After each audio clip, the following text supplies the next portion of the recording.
Sí, pila de veces. Siempre me río. Creo que es costumbre mía. Sí, sí me hace gracia, sí. Con mi hijo me hace reír mucho. Muchas veces, de mí misma, de situaciones.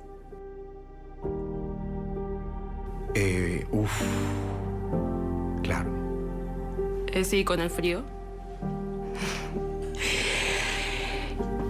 Sí. Cuando recibo una noticia que me impacte, una noticia, a veces se me eriza la piel, sí. Sí. Antes lloraba más que ahora, pero sí, de vez en cuando. Claro que lloramos todos. Sí, siempre es profundo. Sí, respiro. Como todos. Mira, nací en una ciudad que se llama Barranquilla. En Uruguay. En Cuba, Soy venezolana. En República Dominicana. Uruguay. Yo nació en Pakistán. Yo en Paraguay.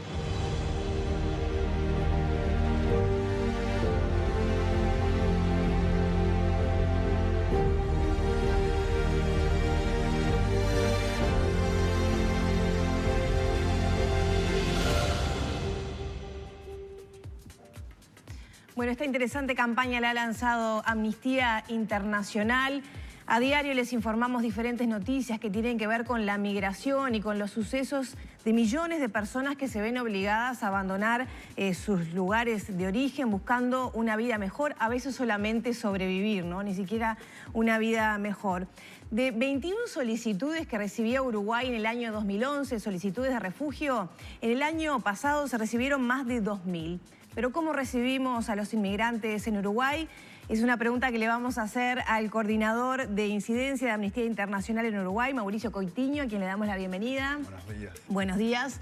Bueno, lo decía más temprano Humberto, cualquier uruguayo que se mueva un poco por la ciudad, por las ciudades en general, se da cuenta de que es un fenómeno, ¿no? Un fenómeno de recepción, de inmigración en el último tiempo.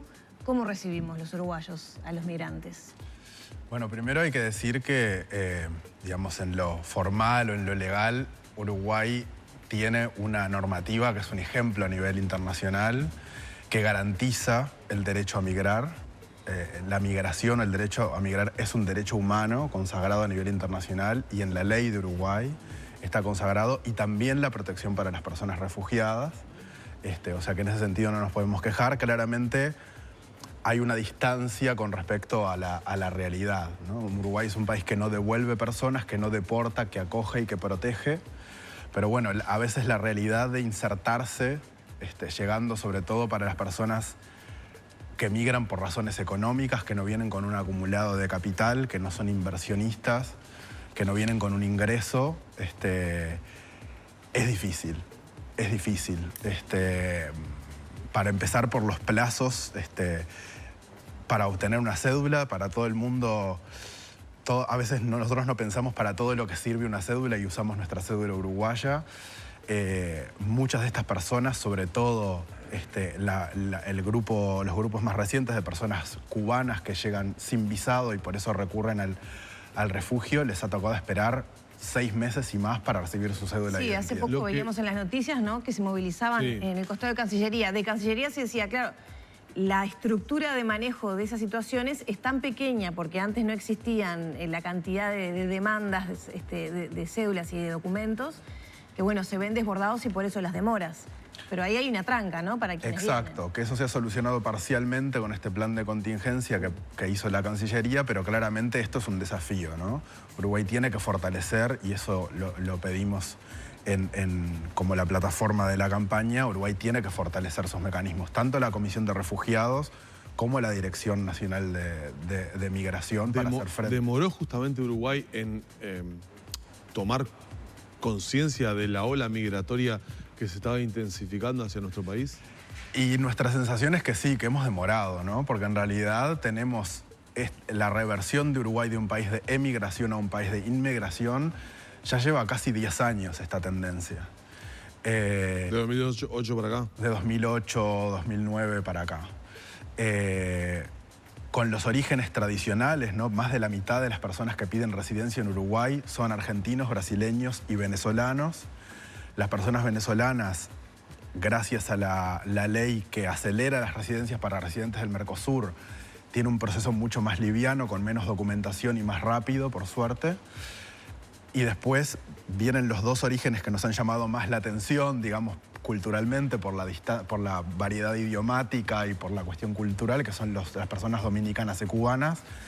Pero cada grupo son 5 o 6% de las residencias solicitadas en Uruguay. En ese caso son personas que necesitan visa, que tienen altísimas expectativas sobre su posibilidad de conseguir trabajo y de estabilizarse económicamente en Uruguay, y que en muchos casos están usando rutas ilegales para llegar. Eso te iba a preguntar. Desde el trabajo de ustedes en Amnistía Internacional, ¿han detectado o han tomado contacto con redes de trata de personas? Bueno, nosotros directamente no, pero al hablar con las personas sobre todo su recorrido, por ejemplo, desde Cuba a Guyana y desde Guyana por tierra a Brasil y desde Brasil por tierra a la frontera en Uruguay, uno puede entender por los relatos que sí, que hay personas que están induciendo a otras personas a hacer el tránsito, que les cobran miles de dólares y que los guían en el trayecto. Engañados.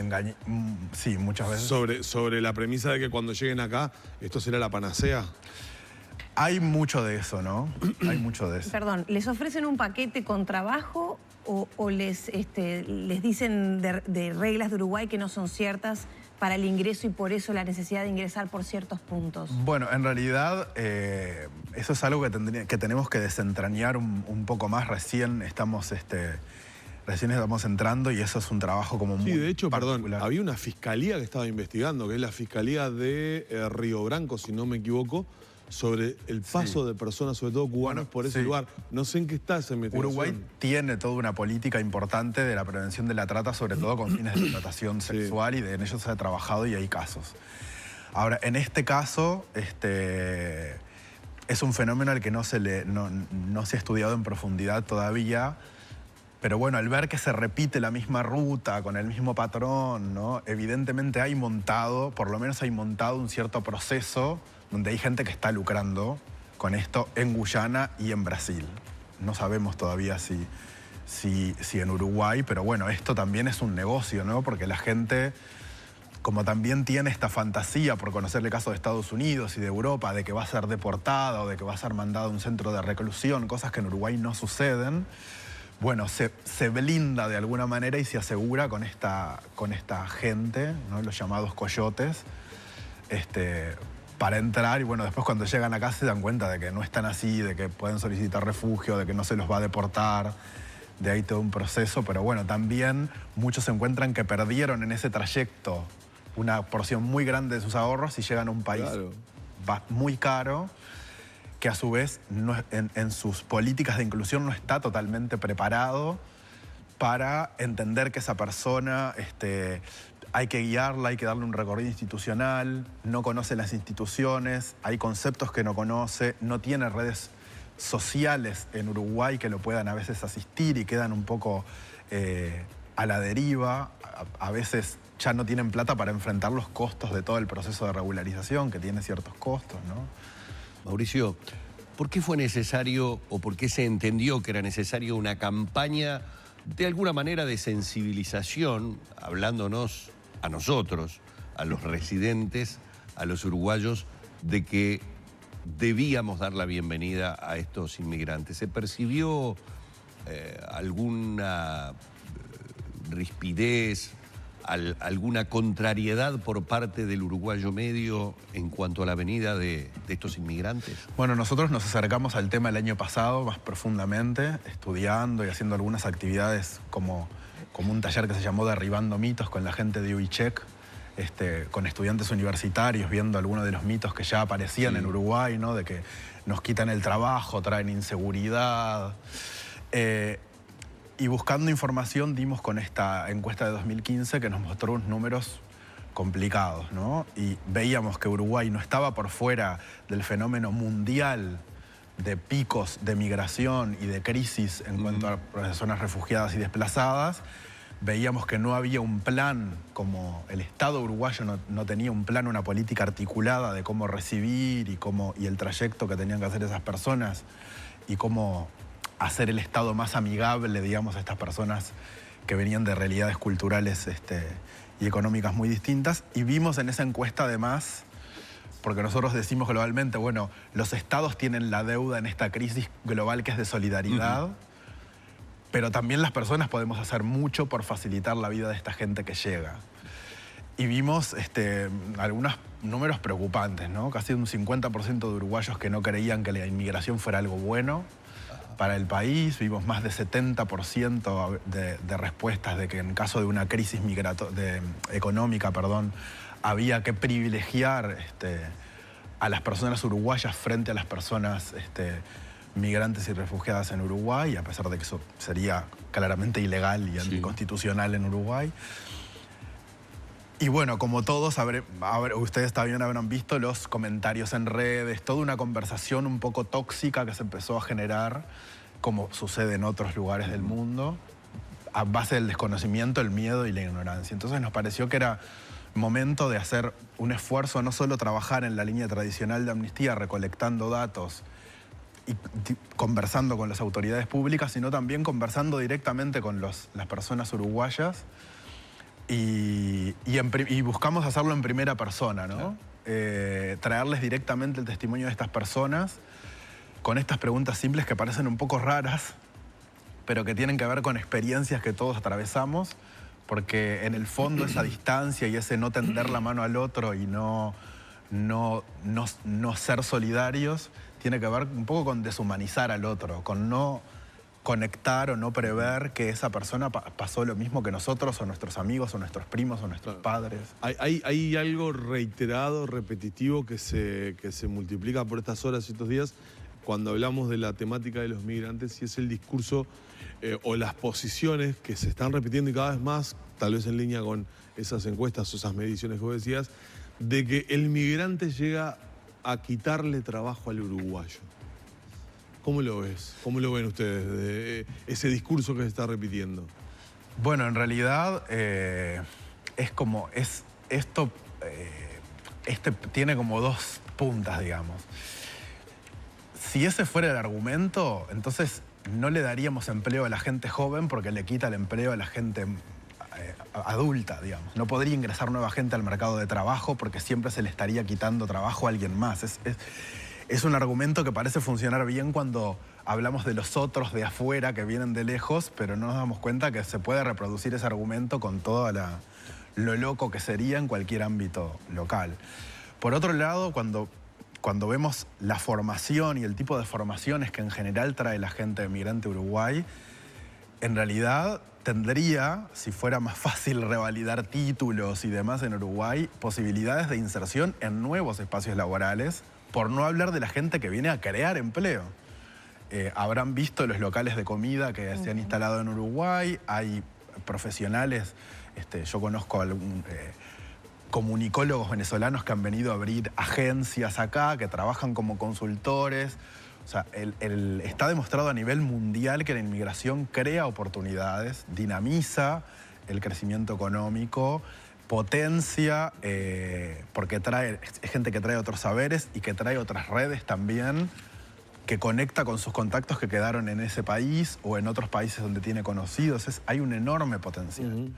Obviamente hay sectores en la economía, sobre todo a los niveles de menos calificación, donde se genera competencia, la misma competencia laboral que tenemos entre los nacidos en Uruguay, digamos. Claro, está el mito de que el inmigrante lo va a hacer por menos dinero, y ahí también se abre otro peligro, que es empleo de menor calidad para aquel que viene necesitado, ¿no? Y que viene a generar lo que pueda de ganancia y por lo tanto igual trabaja 16, 18 horas por día, bueno, con el riesgo de que el empleador se aproveche de esa situación, ¿no? Y por otro lado, el mito de los trabajadores de que como al otro le van a pagar menos o va a trabajar más o se va a esforzar más, le va a sacar el empleo, ¿no? Sí, ahí hay un mito que hay que descartar de plano, y es que no hay en este país ningún plan ni ningún subsidio para las personas migrantes y refugiadas, ni para las empresas que emplean a personas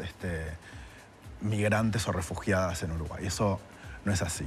Por otro lado, la lucha justamente es porque las personas migrantes accedan a un empleo de la misma calidad que el resto de las personas. Y ¿Han eso, detectado situaciones de trabajo irregular Sí. o en condiciones desfavorables? sí, eso ha sucedido. Obviamente porque no falta gente inescrupulosa que se aprovecha de una persona que no conoce el marco legal de Uruguay, que obviamente no conoce la estructura de sindicatos que tiene Uruguay, no conoce que puede hacer una denuncia en el Ministerio de Trabajo. En ese sentido, no hay ninguna justificación en Uruguay porque una persona migrante pueda cobrar menos o trabajar en otras condiciones con respecto a una persona uruguaya. Les caben las mismas leyes, los mismos beneficios. ¿Hay vigilancia ahí o está faltando fiscalización en ese aspecto? En ese caso, bueno, nosotros a veces recibimos casos, sobre todo nuestros colegas de otras organizaciones que trabajan especialmente en temas legales, de explotación o de despidos abusivos, donde, bueno, tratamos de brindar asistencia, pero a su vez es responsabilidad de cualquier persona que ve a otra persona que está trabajando en condiciones terribles o la que no se le está pagando el mínimo que corresponde por el mínimo legal o por los consejos de salarios de su sector, decirle a esa persona que tiene derechos, que se acerque a su sindicato. Sabemos que el PIT-CNT tiene una preocupación en particular por este tema, tienen un grupo de trabajo, se han acercado en los sectores donde hay más personas migrantes, a ponerse a disposición, hacerles conocer sus derechos y demás. Mauricio, estaba mirando aquí del 2010 al 2017 lo que decía Lorena en el comienzo de la nota, la diferencia entre las solicitudes anuales de refugio en Uruguay que van en 2010 de 21 al 2017 2.390. En total no llegan o andan allí cerca de las 3.000, pero lo que uno visibiliza es mucho más grande que esta cantidad. ¿Por qué tenemos la percepción de tener tantos inmigrantes? ¿Tenemos un número en este momento entre cubanos, venezolanos, dominicanos que ha sido, digamos, esta última corriente de cuántas personas son? Porque nunca he escuchado un número en el cual podamos cuantificar cuántos son realmente los que suponemos han ingresado al país. Sí, eso es complicado de cuantificar porque tenemos muchas fuentes distintas de datos, de entradas y salidas por los aeropuertos, de las residencias, de las solicitudes de refugio. Entonces eso es complejo. A grosso modo, entre 2014 y 2017 nosotros cuantificamos en total 40.000 solicitudes de residencia de todas las nacionalidades, de residencia definitiva. Claro. Y de eso, alrededor de 4.000 o 5.000 son residencias de personas dominicanas y cubanas. Ahora, obviamente hay gente que llegó antes de 2014. Claro. Igual, en cualquier caso, incluso pensemos en que consideremos el total de 40.000 personas que pidieron residencia y están todavía en Uruguay. Sí. Es un número muy pequeño en comparación con la población total de Uruguay. Por eso digo que es importante tener el número, porque también el número aleja de ese susto o de esa aprehensión que puede tener el uruguayo a si realmente es una incidencia tan importante, más allá de que puedan tener una visibilización mayor en determinados lugares de trabajo, lo que fuera. Para la historia de Uruguay es una cantidad de 2%. Es una cantidad alta históricamente, pero realmente si vemos los países que realmente reciben flujos migratorios muy importantes y para flujos de personas refugiadas y desplazadas, es muy poco, digamos. Claro. Es un porcentaje muy bajo. Lo que sí es que, sobre todo con el flujo fuerte de venezolanos, digamos, de personas de destinos o de orígenes no tradicionales, ha cobrado mucha visibilidad, porque el chofer de Uber viene de Venezuela, porque vemos a una mujer dominicana trabajando en la fiambrería del supermercado. Claro, ¿no? El contacto con el público hace que eso se multiplique por cuántas personas están en contacto directo con ese trabajador o trabajadora. Hay mucha interacción por el tipo de empleos o el tipo de emprendimientos, no como la comida, ¿no? Uno va a Tristán Narvaja y eso para mí es para regocijarse de la variedad de oferta que tiene de comida colombiana, venezolana, mexicana, ¿no? Y obviamente para uno que va a la feria y ve 2 o 3 puestos, le parece que, bueno, tuvimos un desembarco de la cultura venezolana. Bueno, sí, pero no es tanto. Hay un tema de visibilidad y eso también está bueno que nos dé un punto de partida también para conversar, ¿no? Para acercarnos a esas personas y nos consta que mucha gente lo hace. Y para dar la bienvenida, que nos parece como de orden.